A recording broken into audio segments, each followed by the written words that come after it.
Assalamualaikum warahmatullahi wabarakatuh. Selamat datang di channel ini. Pada kesempatan kali ini saya akan membagikan sedikit pengalaman saya di Shutterstock. Ini pengalaman yang sangat ditunggu-tunggu, sangat diharap-harapkan oleh seorang Shutterstocker pemula, kontributor Shutterstock pemula.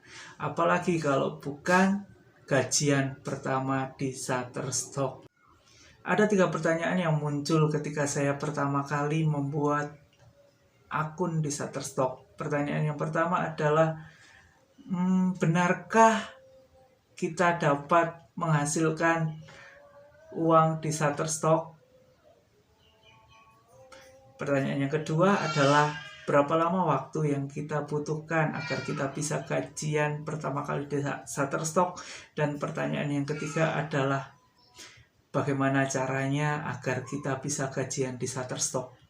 Kesempatan kali ini saya sudah menemukan jawabannya dan secara spesial saya bagikan kepada Anda di kanal ini. Pertanyaan yang pertama akan saya jawab. Pertanyaannya yaitu, apakah benar di Shutterstock dapat menghasilkan penghasilan? Dapat penghasilan dari Shutterstock? Jawabannya bisa. Pada tanggal 7 Juli 2021 saya berhasil payout Shutterstock senilai $34,19 kalau dikalkulasi dengan harga rupiah pada saat ini, maka saya berhasil mengumpulkan sekitar 460 sekian ribu. Pertanyaan yang kedua adalah, berapa waktu tunggu yang saya butuhkan agar saya bisa gajian di situs ini? Jawabannya adalah, ketika saya mendapatkan email yang berisi surat cinta dari Shutterstock. Di sini tertanggal 15 Juli 2021 saya mendapatkan kabar gembira. Pembayaran terakhir telah dikalkulasi sebesar $34,9 senilai 460 sekian ribu, yang berarti bahwa saya berhasil gajian pertama di Shutterstock setelah 6 bulan aktif menjadi kontributor. Sebuah penantian yang panjang.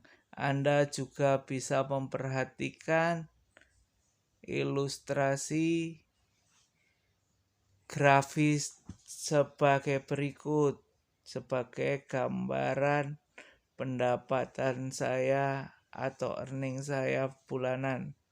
Pada bulan Januari,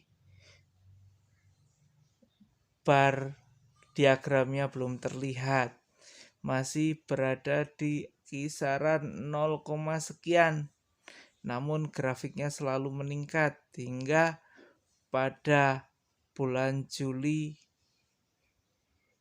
yang tidak akan saya jelaskan secara rinci di sini, dapat disaksikan penghasilan saya $70.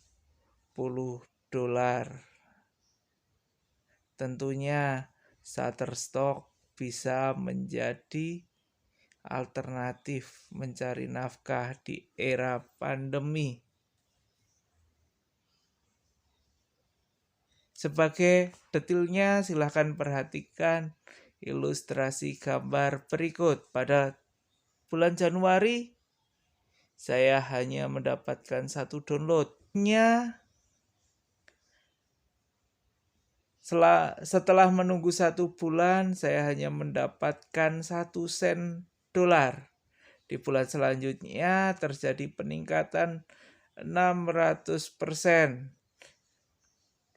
Desain saya laku 6 kali download dengan hasil $0,74. 2 bulan belum bisa menghasilkan lebih dari $1. Bulan ketiga peningkatan penjualan 100%. 15 desain terjual dengan harga yang saya dapatkan adalah $2,27. Bulan April terjadi lonjakan tertinggi penjualan. Semua vektor yang saya jual adalah 66 yang terdownload dengan hasil sekitar $8.08.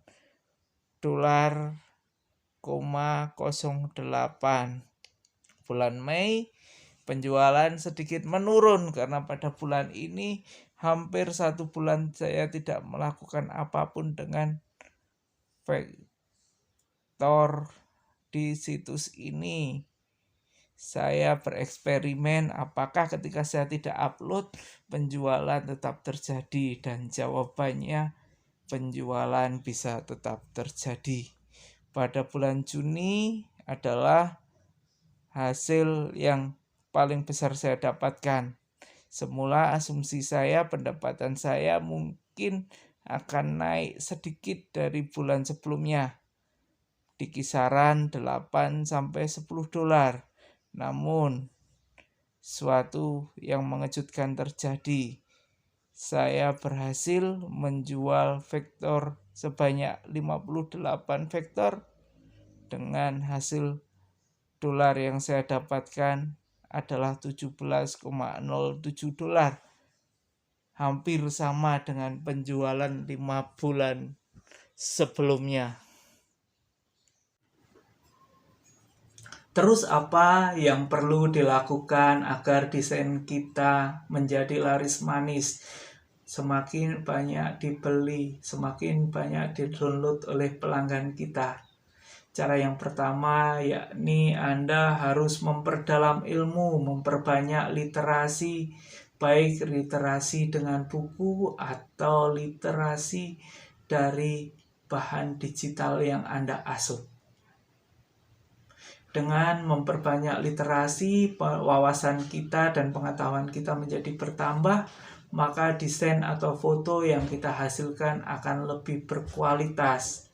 Ketika karya kita berkualitas, sudah barang tentu penjualan kita akan meningkat. Karya kita akan semakin diminati oleh pasar kita. Langkah yang kedua yaitu konsisten. Konsisten adalah hal yang paling berat di dalam microstock. Apalagi sebagai seorang Shutterstock kontributor pemula.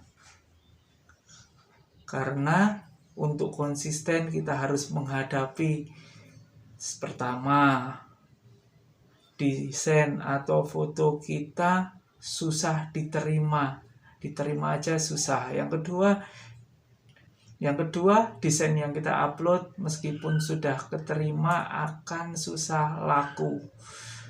Menjadi hal yang wajar dan masih saya alami. Ada beberapa hari yang desain kita terjual berkali-kali, namun ada beberapa hari juga desain kita yang lowong, tidak ada satupun yang terjual.